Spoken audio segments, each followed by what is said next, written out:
pakai masker mah udah pasti ya. Kemudian handscoon jangan lupa, apalagi pasien trauma karena apalagi ada visible bleeding ya atau pendarahan yang aur-auran lah gitu ya, kelihatan kemana-mana. Jadi kita harus gunakan standar precaution ya. Karena kita nggak tahu pasien itu punya penyakit apa gitu ya. Kalau pasiennya HIV gimana? Apalagi Bandung itu kan salah satu kota dengan prevalensi HIV/AIDS yang cukup tinggi di Indonesia. Jadi kita harus waspada, terapkan kewaspadaan universal ya. Jadi amankan, nolong dulu. Setelah itu amankan pasien dan lingkungan ya. Ya udah aman ya. Nah kemudian kalau ya sebetulnya kalau pasien masuk ke resusitasi ya, ini udah nggak ada nih biasanya karena kita bekerja secara tim, karena nggak mungkin kita fokus satu-satu RW dulu gitu ya, atau cek nadi dulu kemudian ke RW ke briefing, tapi itu bekerjanya nanti secara simultan, secara tim, terutama di ruang resusitasi gitu. Nah tapi karena praktikum ya kita sesuai teori ya dulu, berarti ketika pasien datang apa dulu yang kita cek? Nadi dulu. Nah di mana yang dicek? Karotis. Cek di nadi karotis ya. Ini 3 jari dari sini, cek sini. Atau biasanya di apa ini? Belokan. Nah, itunya ya. Di situ dicek. Kalau tidak ada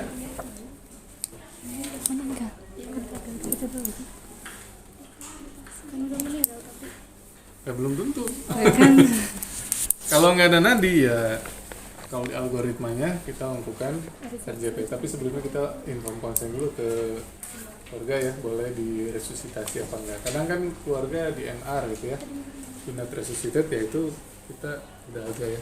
Nah kalau persiapan resusitasi berarti ini dicopot dulu karena nanti gitu ya. Pernah ya? Ada? Enggak? Oh, lihat itu pas lagi di resusitasi gitu? Oh belum?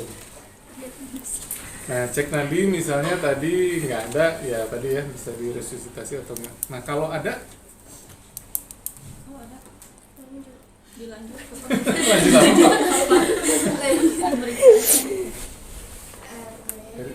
ke RW dulu ya, ke RW dulu. Nah, sebetulnya kan kita ya kalau pasiennya tidak sadar kan kita nggak bisa nanya gitu ya, kita dengarkan aja. Nah, mungkin pasiennya bisa ada suara gargling misalnya. Gargling kira-kira disebabkan oleh apa? Cairan ya, numpuknya akumulasi di RW-nya. Nah kalau gitu apa yang kita lakukan? Saksian. Kalau ada suara stridor misalnya, stridor itu kayak ngorok gitu ya, lidahnya mungkin jatuh ke belakang. Karena kalau pasien tidak sadar kemungkinan refleksnya menurun, termasuk kekuatan ototnya juga menurun, sehingga lidah pada pasien tidak sadar mungkin akan kembali ke belakang menutup jalan nafas gitu. Nah, misalnya tadi ya terutama pada pasien tidak sadar ya, kalau kita Pak misalnya responnya misalnya Pak bangun, dia masih jawab, berarti kalau dia jawab gitu ya, ada masalah nggak di RW-nya? Jawab, masih ngomong gitu ya, normal, masih bisa komunikasi, nggak ada ya, berarti RW-nya aten, clear gitu ya. Nah tapi kalau nggak sadar kemudian kita terdengar suara kayak tadi stridor atau gargling nih, nah misalnya gargling berarti kita, atau stridor ya, pasien kemungkinan lidahnya ke belakang. Apa yang kita lakukan? Kan harus ya, kalau pengkajian primer itu begitu dikaji dapat masalah langsung di intervensi langsung ya. Nah, kita pakai patenkan jalan nafasnya menggunakan ini. Apa namanya? Ada tidur. Namanya OPA, oropharyngeal airway, gitu ya. Nah, jadi misalnya tadi nggak sadar ya, lidahnya jatuh ke belakang. Nah, ini OPA itu ada ukurannya kan, beda-beda ya. Nah, ukurannya itu diukur dari mulut sini sampai ke telinga. Itu ukurannya. Ini kurang, ini terlalu besar, itu pakai yang sini. Ya. Nah, cara masangnya ini kan untuk menahan lidah sebetulnya, tidak supaya nggak jatuh ke belakang. Nah, jadi kita dari sini dulu. Jadi nggak langsung gini. Posisi akhirnya mah begini nanti. Tapi karena kan airway jalan nafas kan ke sana ya, ke sana kan. Jadi nanti terpasangnya mah gini. Tetapi kita tahan dulu lidahnya gini. Ini kan ada lidah tuh. Tahan dulu. Baru kita putar sambil didorong ke belakang. Nah, ini pentomnya memang bukan untuk OPA ya, jadi dia mentok ke situ.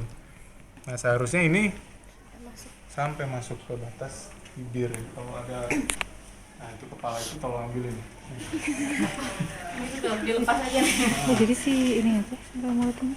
Cuman yang keluar ini Pas aja. di bibir. Iya, lepas gitu ya. Itu apa tandanya ada yang merah dan hijau itu apa? Ukuran yang kayak sama kayak IV kateter ya. Kan ada yang hijau, ada yang merah juga ya. Itu ukuran gitu. Kalau yang merah ya besar. Cuman tadi untuk memastikan mah ukur aja dari ujung ini ke telinga gitu. Nah, kalau ini saya berarti pasnya nih yang mana? Pas gitu kan? Pas ya. Nah, sama vertil chin lift ya. Ini sambil ini pasangnya kan gini. Ininya ini keras. Gini.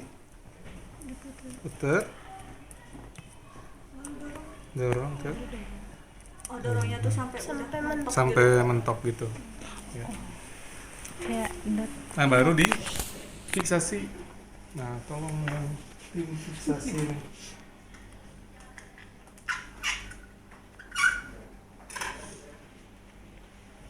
Yang ini yang kecil ya, agak panjang.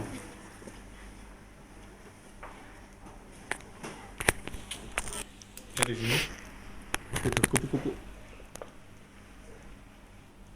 Ke atas. Ke bawah. Oh, ke bawah. ya, ke dagu. Ya, Ya, nggak nyampe. tidak bisa membalancekan. Satu lagi. Lagi. Nah, kalau bagus pertanyaannya. Balik. Enggak ngomong aku mah. Nah, selipkan gitu sih. Iya. Atau nempel ke pinggiran sininya ketutup nggak apa-apa. Yang penting prinsipnya jangan menutup. Lubang. Karena ini jalan napas kan. Hidung gawe gimana? Apa nggak nyampe? Ke, nah, tapi kurang panjang ya. Ya, sip. Nah, itu. Ya. Itu kalau ada suara stridor. Nah, jadi ngorok gitu ya. Jadi curiga kita lidahnya itu jatuh ke belakang. Tapi kalau ada gargling tadi, nah, suction. Prinsipnya apa suction?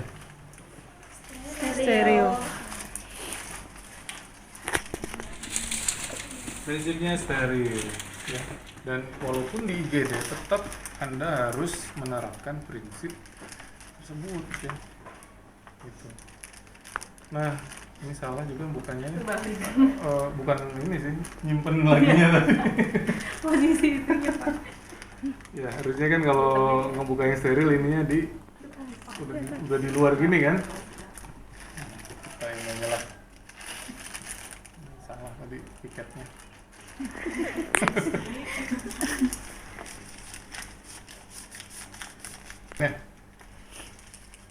Nah ini disambungkan kemana? Ke itu. Ke mesin saksin ya. Jadi pastikan mesin ini berjalan gitu ya. Jadi harus dicolok dulu. Kalau ini nggak dicolok nggak akan jalan-jalan ya. Jadi dipastikan tersambung, kemudian dihidupkan nyala, baru kita sambungkan ke mesinnya ya. Kemudian ke jeli enggak? Pakai gel. Cek dulu pakai air. Oke. Nah, berarti kita ada siapkan foam ya, kemudian atau bak instrumen steril misalnya ya. Nah berarti bisa saja kita dibantu, tadi kan tim ya, jadi yang bisa kita yang sterilnya pakai handscoon sterilnya atau yang teman kita tadi gitu ya. Yang penting prinsipnya steril gitu. Nah misalnya udah dicek ya, misalnya ini ada komnya, cek ya, caranya jalan lewat mana?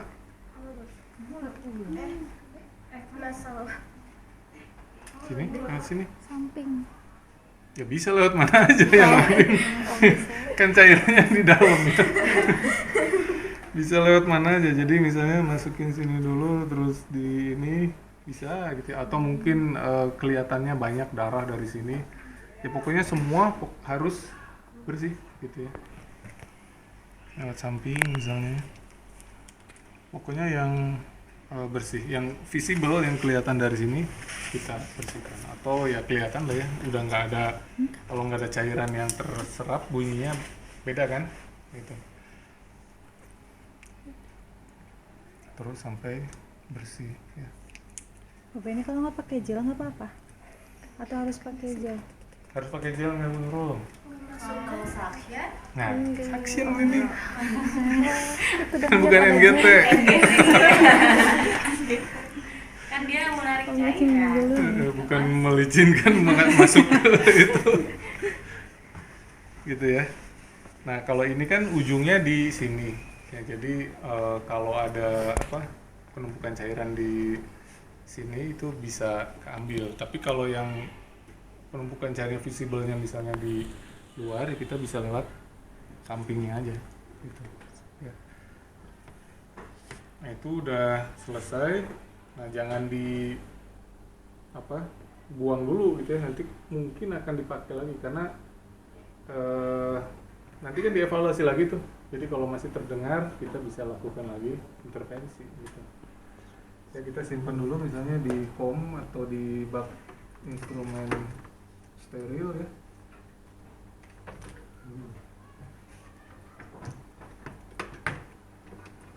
Simpan dulu lah.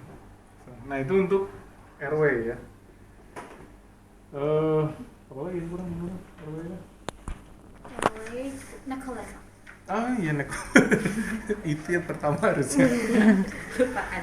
Jadi maklum ya stuntman. Nah jadi kalau datang dengan trauma, apalagi curiga trauma cervical, curiganya dari mana? Misalnya kita tanya keluarga, Pak ini kenapa habis jatuh dari pohon kelapa misalnya ya. Nah kita curigai aja dia trauma cervical gitu ya. Nah trauma cervical kan bahaya ya untuk digerakkan, digeser-geser.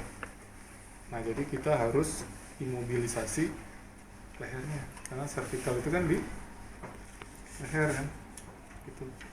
Takutnya kalau penanganannya salah justru pasiennya bisa lumpuh. Sementara penanganan gawat darurat kan tujuannya mencegah kematian atau cacat permanen gitu ya. Kemana pasangnya? Gini apa gini? Prakteknya di atas. Atau gini? Gini. Ya yang penyangganya kan ini nih, penyangga dagunya. Jadi ini posisinya gini. Jadi masuknya dari Samping. kanan, dari bawah. Nah ingat jangan menggerak-gerakan tadi leher kan, jadi kita selapkan aja ya. Nah si satu asisten ya bisa menjaga kalau memang curiga gitu ya. Jadi satu asisten bisa pegang dari belakang, makanya si kepala bednya dicopot teh salah satunya misalnya untuk menjaga ini gitu ya, tetap fix gitu, tetap terfiksasi. Nah misalnya difiksasi dulu secara manual gitu ya sebelum pakai alat, misalnya di jepit Gini. Heeh. Sikut gini. Nah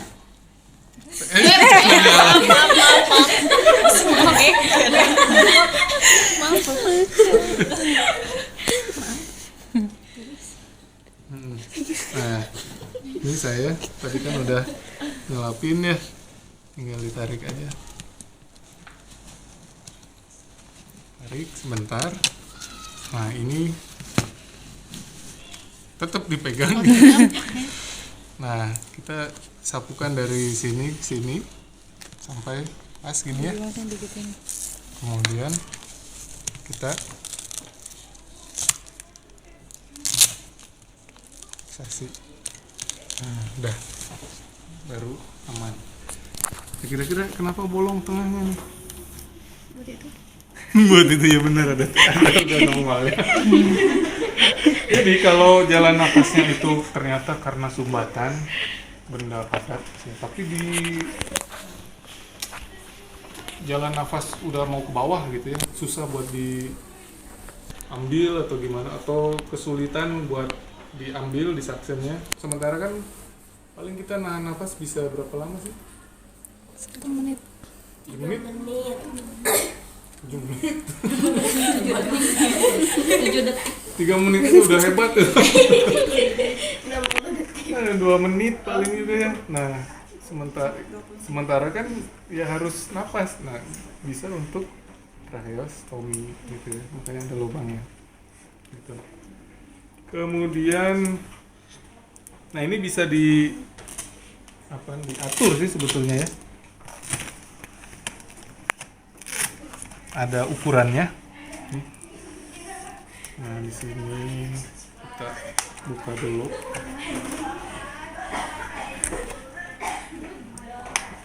Nah ini bisa disesuaikan, kita ukur dulu lehernya segimana gitu ya. Ini kurang besar misalnya, kita tinggal tarik yang kuningnya.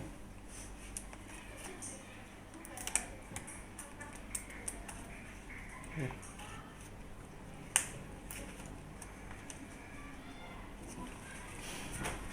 Dan bisa naik ukuran gitu ya, naik lagi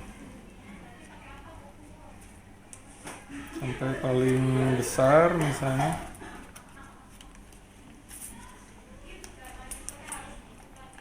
Kita di berapa ya, tengah-tengah aja lah. Nanti difiksasi lagi. Nah baru dipasang, jadi disesuaikan aja, bisa disesuaikan.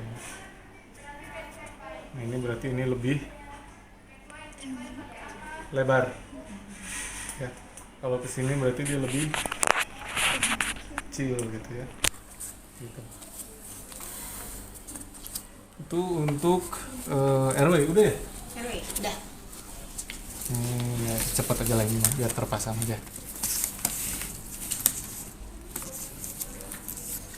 Kemudian habis RW apa?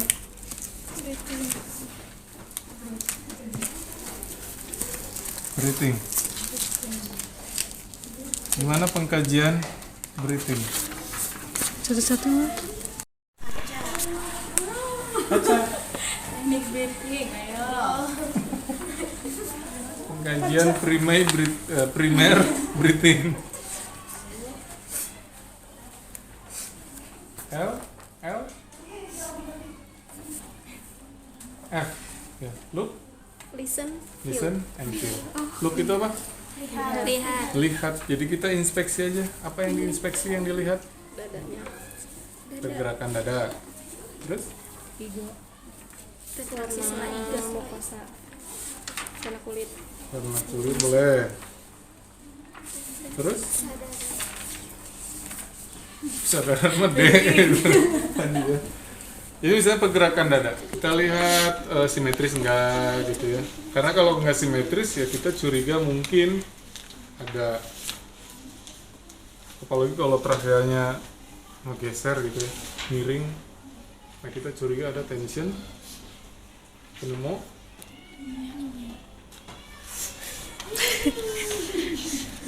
tension, pneumo, thorax ya, gitu. Atau mungkin kalau misalnya luka trauma tajam gitu ya, ngeplos gitu ya, ini ada lubang misalnya, lubang bekas tusukan. Si yang ini pasti diem, nggak gerak, yang ini aja yang gerak gitu ya. Nah, itu namanya apa? Atau misalnya ada flail chest ya, ada iga yang patah misalnya, kalau sampai nusuk keluar gitu ya, fraktur terbuka, itu juga mungkin tidak simetris gitu. Jadi kita inspeksi. Kemudian juga otot, aksesori, pernapasan atau otot napas tambahan gitu. Kemudian listen, apa listen? Kita dengar. Gimana ngedengernya? Udah pada lulus belum ini pemeriksaan fisiknya? Dengernya di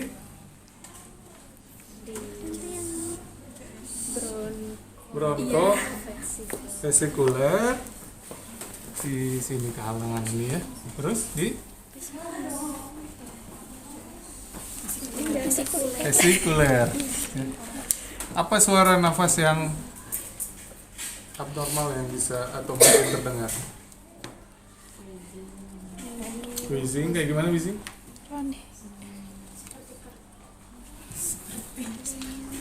Wheezing mah ya mengi yang kayak asma gitu ya, nyik, wik gitu. Karena apa itu bisa kayak gitu? Ada penyempitan saluran nafas ya. Jadi nanti akan beda tuh ininya, treatmentnya. Kemudian apalagi selain wheezing? Bronki karena apa biasanya?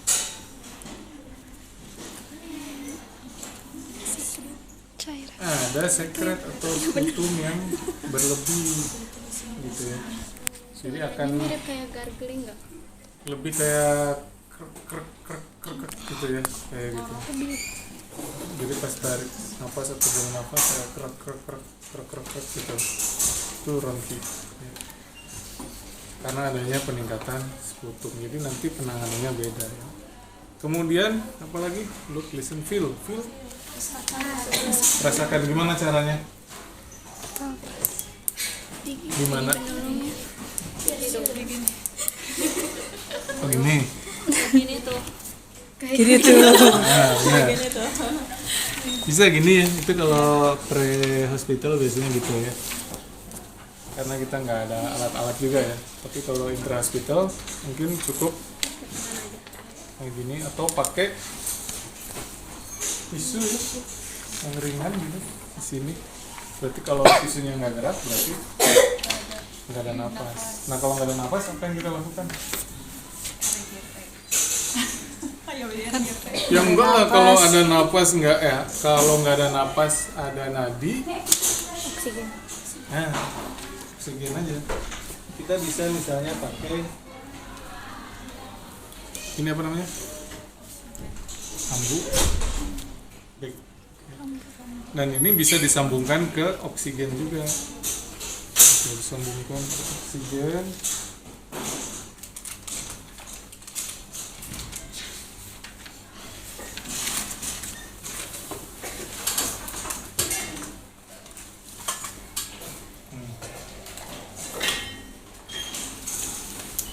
Kalau di rumah sakit kan biasanya udah terinstal di tembok gitu ya.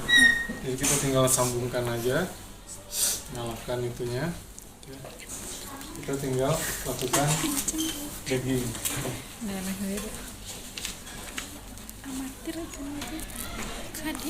Nah ini apa namanya, walaupun terpasang ini tetap nggak apa-apa, kita pasang aja, bisa di sini aja lah.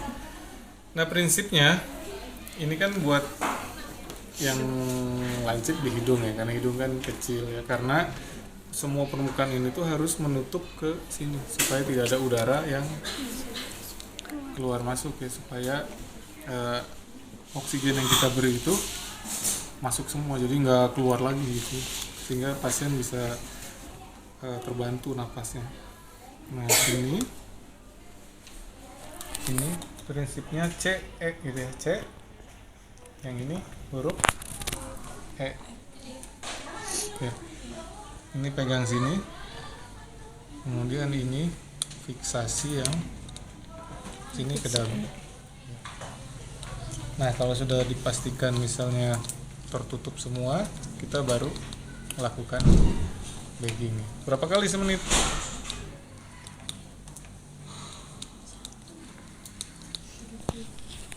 12 kali. Jadi satu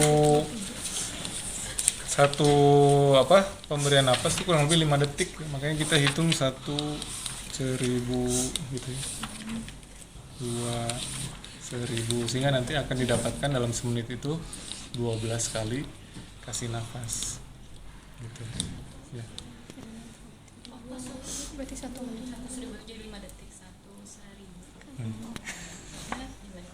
Gitu, ya. Kurang lebih 5 detik. 1.000. Bener. Gitu. Nadanya dengan Kapalkan matobi atau Nah kecuali dia sudah diintubasi ya, kita tinggal untuk breathingnya tinggal sambungin ke ventilator aja gitu ya. Kemudian untuk breathing apa lagi? breathing. Udah terus oksigen paling. Oh iya, paling dipasang oksigen ya untuk maintenance. Pemberian oksigen juga ya nanti tergantung kebutuhan ya. Kalau misalnya kebutuhannya hanya 3 liter, 1-3 liter, berarti pakainya yang nasal kanul. Kalau butuhnya besar di atas 5 liter baru pakai ya mask gitu ya, entah itu simple mask, non rep atau rebreathing mask, tergantung instruksi dokter sih ya nanti. Iya, nanti balik lagi. Ini terpasang misalnya, ya udah kita tinggal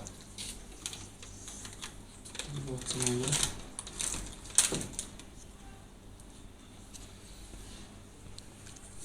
Tinggal pasangkan ke pasien. Nah kalau udah terpasang collar neck makan enak gitu ya, agak di Bawah saya Pak. mana? Terbalik posisi itu nih, Master. Astagfirullah, iya benar. Ininya di ini. Salah ini. Bagnya di bawah.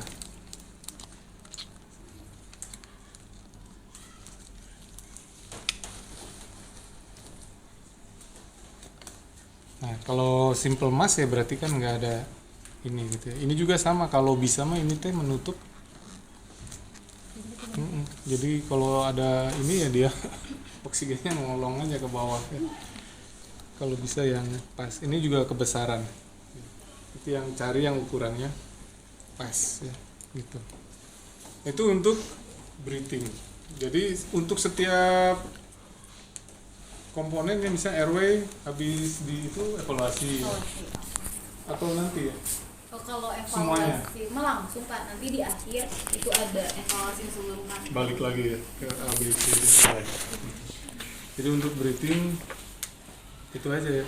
Jadi kalau kayak tadi tuh ya, misalnya napas nggak ada, nadi mah apa namanya, bisa ada bisa enggak gitu ya. Jadi bukan di RJT kalau nggak ada napas, cek ya. Cek dulu ininya gitu. Nah, itu untuk breathing mungkin ya. Selanjutnya nah sirkulasi ke Bu Nurul lagi. Baik, terima saya jadi itu ya asistennya. Masya Allah. Thyroid breathing sudah ya, sudah clear. Jadi masing-masing itu dievaluasi beda sama PMFIS yang biasa ya. Kan kayak tadi Pak Fatih udah ngejelasin dari awal, cari datanya, temukan masalahnya, tentukan intervensinya, lakukan implementasi, lalu evaluasi. Jadi langsung dilakukan sekaligus, enggak cuma data dulu, nanti NCT-nya kita ke nurse station dulu, bikin dulu, enggak ya. Jadi langsung. Nanti kalau misalnya udah sampai selesai, baru evaluasi lagi dari A ke B ke C ke D sampai ke E. Ya, kita masuk ke sirkulasi. Sirkulasi itu apa yang harus diperhatikan?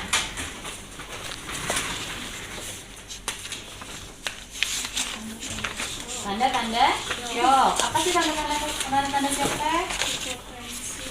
Hipotensi teh tekanan darah Tinggi rendah. tinggi apa rendah? Rendah. Kalau tinggi hipertensi ya. Hipotensi berarti ada penurunan tekanan darah. Terus heart rate-nya seperti apa? Melemah ya, bahkan tidak ke raba biasanya. Terus akralnya dingin. Nah, terus kapilari red delta-nya biasanya menonjol. Ditambah misalnya ini pasiennya trauma nih, terus kita lihat ada pendarahan misalnya ya di bagian kakinya, di tibianya misalnya ada pendarahan. Nah, berarti kan disitu kita curiga, oh takutnya ada masalah sirkulasi. Makanya pertama yang harus teman-teman lakukan adalah pemberian cairan. Masih ingat cara penggunaan pemasangan infus? Masih. Yang pertama dilakukan apa? Udah pada ujian kan? Udah lulus kan? Hair kayaknya. Kayaknya ini mah. Nih, kalau misalnya kita lihat di sini ada set infus, tapi kalau untuk kondisi kegawatan kita selain set infus siapin juga set transfusi ya. Karena ada beberapa pasien yang memang kondisinya ketika sudah dicek lab ternyata HB-nya drop ya, dan harus segera dilakukan transfusi. Nah, ini infus set pastikan ujung-ujungnya itu steril ya. Jadi biasanya ada tutupnya ya. Jadi ini harus steril. Lalu kita sambungkan dengan cairan kristaloid. Biasanya yang sering digunakan itu NaCl ya. Kalau sudah, baru kita pasangkan ke yang infus. Setelah itu diapain? Pastikan tidak ada udara ya. Ini dikeluarin semuanya, udah nggak ada udaranya. Kita masukin ke sini, baru siapkan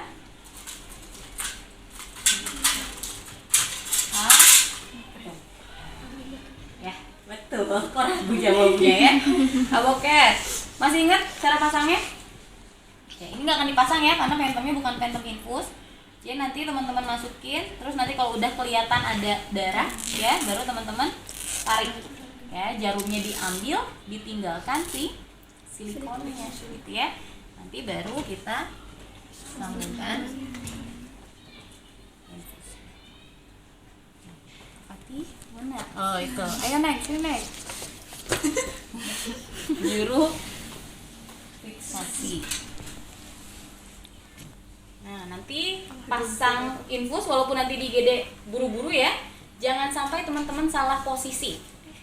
Ya, posisinya harus ke jantung, jangan sampai masukin ke arah perifer. Udah buru-buru teh ya, jadinya akhirnya ke perifer gitu kan ya. Jadi pastikan arah ke jantung.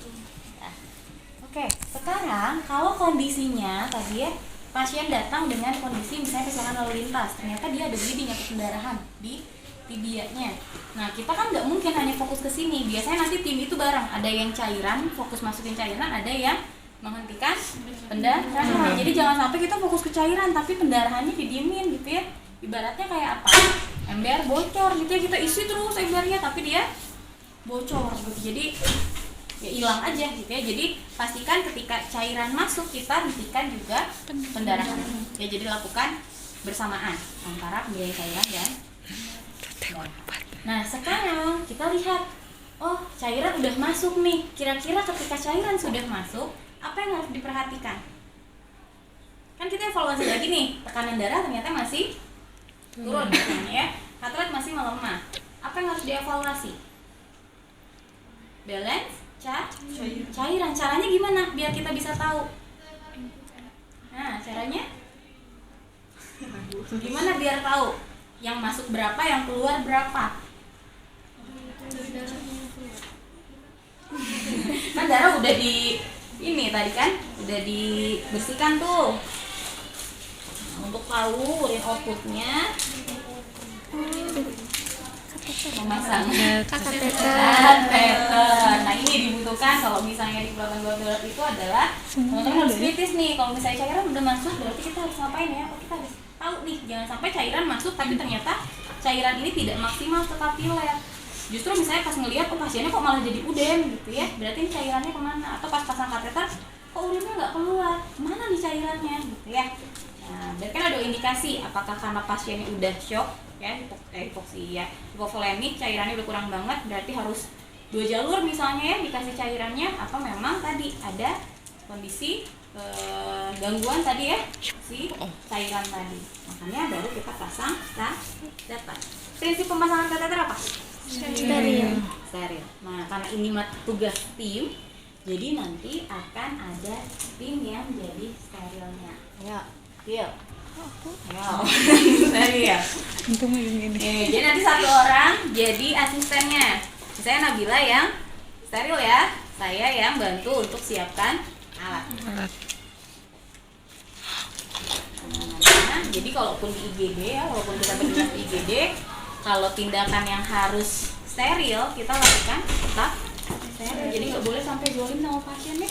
Nah, karena buru-buru udah nggak sempet bu, gitu kan, yang penting mah masih aja. Tapi kan resikonya apa? Prinsipnya apa sih tadi? Kalau waktu itu saya pernah ngasih tahu kalau gadar itu jangan sampai pasien yang datang udah cedera kita bikin semakin cedera. Kalau misalnya kateternya nggak steril, resikonya apa? Infeksi SK ya, pasiennya udah sakit ditambah masalah baru gitu ya, jadi ada ya. Udah steril ya? Udah nggak apa-apa, situ aja ya. Saya bukain, boleh tarik. Digulung, jangan sampai kelewat. Gak apa-apa? Gak apa-apa kan steril. Udah, kalau sudah itu apa lagi yang disiapkan? Gel dulu. Jadi tangannya dilancang.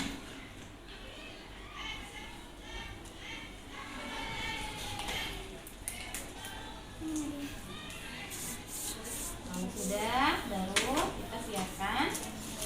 Jadi deh ya, isi ya. Simpan.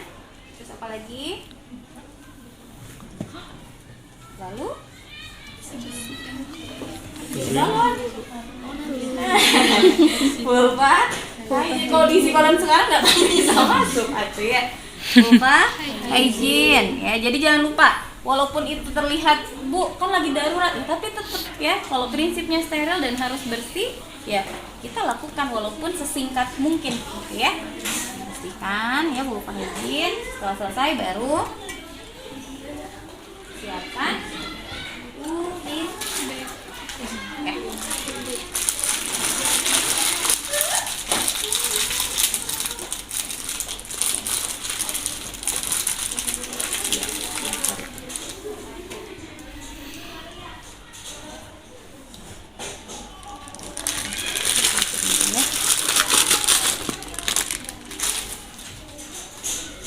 Oke, baru tinggal dimasukkan.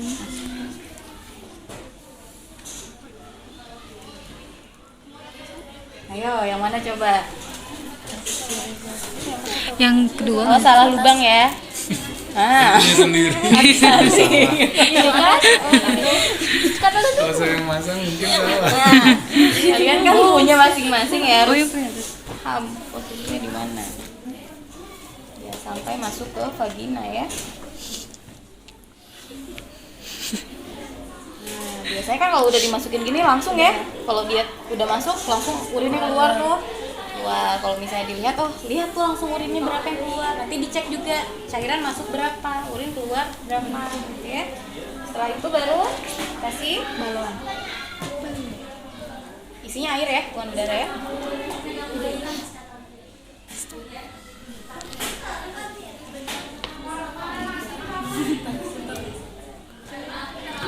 Selesai, baru di fiksasi. Ya, jadi ini kita satu-satu ya, tapi nanti saat pelaksanaan kalau di IGD teman-teman itu cepat, jadi langsung barengan. Ada yang di RW, ada yang di sini, pokoknya semua maksimal gitu ya.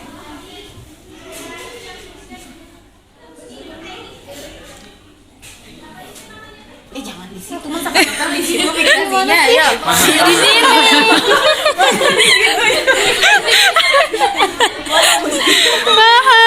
Di sini. Ininya.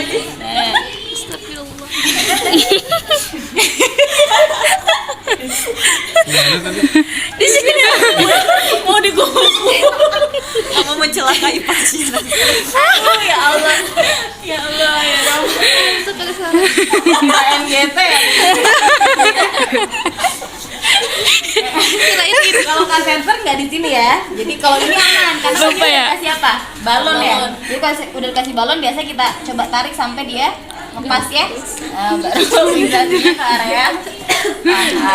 Oke, selesai kateter. Urinnya udah keluar.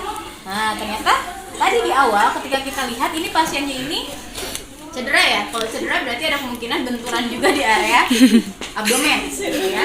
Nah kalau misalnya ternyata di sini ada memar di area abdomen, nah kita harus lihat nih ada resiko pendarahan atau tidak di lambung. Makanya kita lakukan bilas lambung. Nah, baru pemasangan NGT. Pemasangan NGT apa teman-teman? Serius. Jual. Udah sore. Jualnya apa? Bukan pemberian nutrisi ya, tapi untuk bilas lambung, ngecek ya apakah ada indikasi pendarahan atau tidak. Ya. Prinsipnya apa? Nah, baru boleh jawab. Prinsipnya, Prinsipnya untuk susu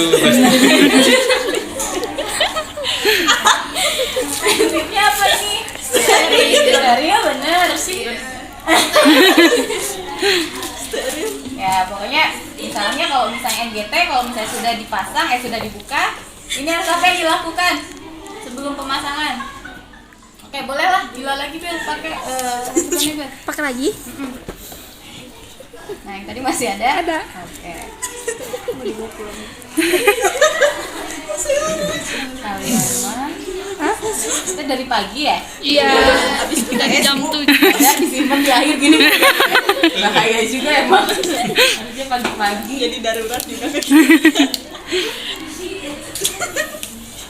Susah sih. Ganti pasien pas banget. Ini videonya ketawa Aduh, semua. tapi semester berapa sih asal baru kan? 3. Oke, NGT. Digulung ya. Ya. Nah, apa yang dilakukan Gil? Dikasih jeli dulu. Kasih jari dulu. Ya. Oh iya, diukur dulu. Oh yang aku nggak bisa. Ukurnya kemana? Dari dari telinga, ya. Hidung ke Dari hidung ke prosesus sipodeus. ke PX ya. Ininya dibuka dulu. Nah. yang ini aja deh. Oh iya, boleh. Nggak ada prosesusnya. Tadi Ini aja sih. nyebrang. Ini sebelum dipasang dioksigenasi dulu Dimaksimalkan dulu. baru Soalnya diukur dari sini kan Bu? bisa. Bisa, atau dari telinga ke hidung, hidung ke PX bisa. PX-nya mana? Nyebrang. Nah, sudah. Itu mah udel ya. Iya banget.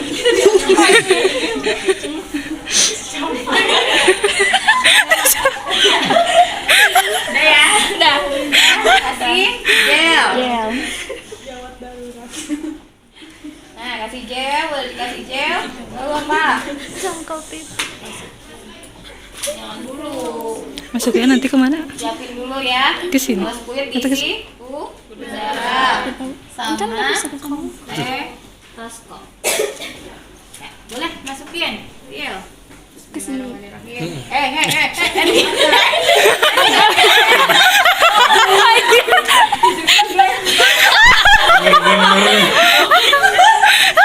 Lupa ya.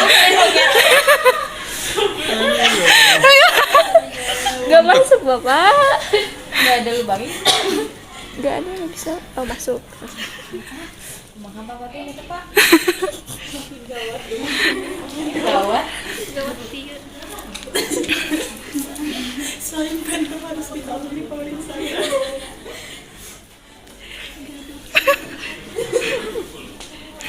Ingat batasnya mana tadi? 55. Tadi di batas nggak? Ini yang hitam ya. Oh iya. Udah, Pak. Mentok. Oh, iya. Nah, kalau sudah, cara ngecek ngegulung ban kalau pakai apa? Ini kan nanti kita mau ngecek dia masuk nggak ke apa? Oh, lambung, berarti nggak gitu usah ya. lihat Kalau dia. enggak berarti ada masalah. Kalau nggak salah, kalau nggak masuk ke saluran nafas bisa jadi dia gulung ya. Oh, ditutup dulu ya.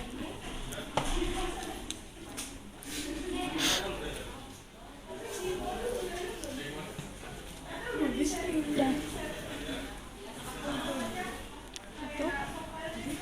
1, 2, 3.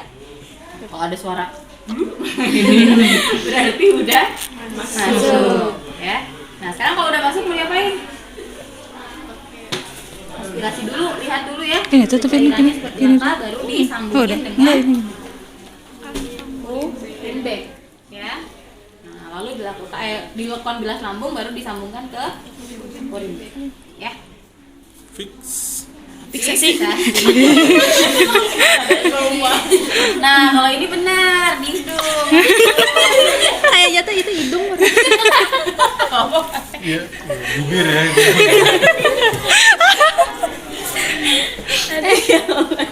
Bener gak sih? Iya ke atas. Nah, iya. Oh nanti ujian nggak boleh panik gitu ya. Nah, kamu diem aja nanti pokoknya. Oke. Nanti di akhir evaluasi aja pokoknya mah.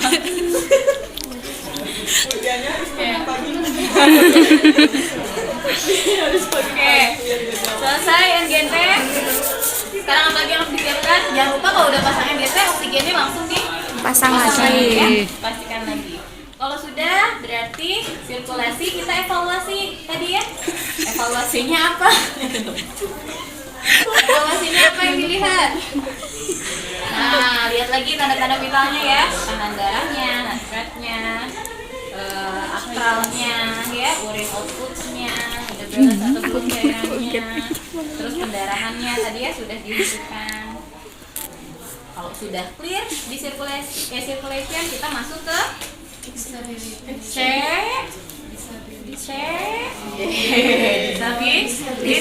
itu apa sih? Cek kesadaran. Nanti kita pastikan kesadaran pasien ada di tahap mana. Ini sih Dengan ketawa cara doang sih. GCS. Masih ingat GCS? Oh, GCS juga lupa. Ya, GCS. Ini kan kalau GCS itu ada 3 poin ya. Motorik sama verbal. Nah, memahaminya teman-teman nggak boleh lambat. Misalnya fokus ke dulu diberikan rasa matanya nggak buka poin berapa ya. Terus motorik. Jadi nggak kayak gitu ya. Jadi langsung simultan semuanya. E-nya, motoriknya sama verbalnya. Tentukan poinnya baru interpretasi. Penurunan kesadarannya di tahap apa? Apakah misalnya sopor, somnolen misalnya atau koma gitu ya, itu kalian tentukan di disability. Terakhir baru exposure. Exposure itu apa? Ngecek keseluruhan ya. Nanti biasanya minta izin sama keluarga untuk buka bajunya. Jadi baju pasien dibuka, baru kalau sudah dibuka bajunya jangan lupa langsung dipasangkan selimut. Kenapa harus langsung dipasang selimut? Nah, karena pasien-pasien dengan hemodinamik tidak stabil, dia beresiko mudah terjadi hipotermia. Ya, nanti kalau sudah dibuka, baru kita lakukan teknik logrol, teman-teman. Logrol itu untuk melihat bagian belakang pasien. Karena kita nggak tahu, kita kan fokusnya hanya di bagian depan gitu ya. Nah, kita mau bagian belakang. Caranya dengan teknik logrol. Logrol itu nanti bentuknya tim. Kalau misalnya dalam satu tim itu ada 4 orang, 1 orang di bagian sana untuk lihat bagian belakang, 3 orang nanti akan bantu memposisikan pasien miring. Ya, misalnya 1 orang, Nabila di sana, 1 orang di sini nih. Nah, Pak Fatih misalnya di bagian kepala, ya. Nah, nanti instruksi ada di. Oh ini aja. Oh iya, sini Neng. Boleh biar diobain. Pegang bagian kepalanya Neng. Gimana? Masa kayak gitu? Ya kayak tadi. Nah, tapi jangan dipelukin ya. Nah, pastikan aja. Nah, gini ya. Tapi jangan dicekek kan ya. Nah, gitu bagian samping. Jadi nanti aba-abanya dari leader misalnya ya, miringkan 1 2 3, itu semua harus bareng. Jadi jangan sampai kita masing-masing aba-aba nanti kepalanya tertinggal. Badannya udah miring, kepalanya masih. Nah, untuk yang tim sini, ini tangan ke samping, posisinya gini nih. Kasih aba-aba nih. 1, 2, 3. Yang bagian belakang biasa udah siap kasa ya. Cek, siapa tahu ada pendarahan. Kalau misalnya udah clear misalnya, exposure clear, baru turunkan. Itu boleh. Ya iya, itu mau. 1, 2, 3. Selesai baru kita selimuti.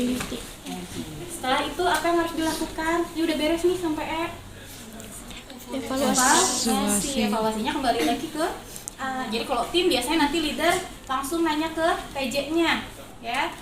Ini ya PJ yang diberikan kan di awal tuh tanggung jawab ya. Leader tuh udah langsung iniin ventilasi siapa, circulation siapa, RW-nya siapa gitu ya.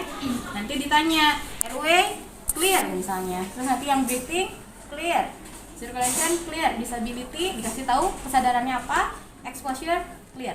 Kalau sudah semua clear, baru diperbolehkan kita masuk ke secondary survey. Secondary survey itu tadi apa? Pengkajian juga, PEMPIS juga, tapi lebih fokus ya. Biasanya nanti pas secondary udah ada hasil pemeriksaan penunjang ya, ronsen, CT scan, hasil laboratorium, ya itu semua sudah ada. Jadi kita bisa fokuskan ke satu sistem. Paham?